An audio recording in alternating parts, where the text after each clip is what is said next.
السلام علیکم ورحمۃ اللہ وبرکاتہ۔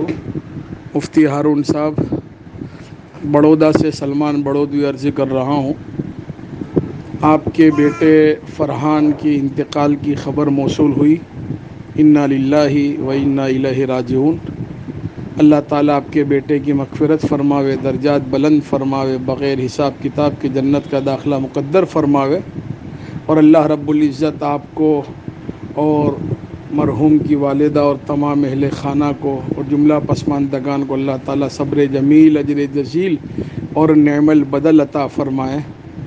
اور مفتی صاحب، غم کا ہونا یہ ایک فطری چیز ہے۔ خود نبی علیہ الصلاۃ والسلام نے اپنے بیٹے ابراہیم کی جدائی پر اور وفات پر کہا تھا، ابراہیم میں تیری جدائی پر غم زدہ ہوں۔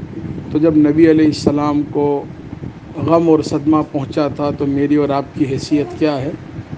اللہ رب العزت آپ کو بھی خوب ہمت عطا فرمائے، اور اللہ تعالیٰ آپ کی تمام تر خدمات کو قبول فرمائے، اور اس حادثہ فاجعہ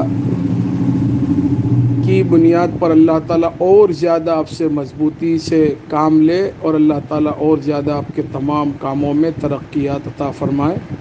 السلام علیکم ورحمۃ اللہ وبرکاتہ۔ سلمان بڑودوی، جامعہ ریاض العلوم، بڑودہ۔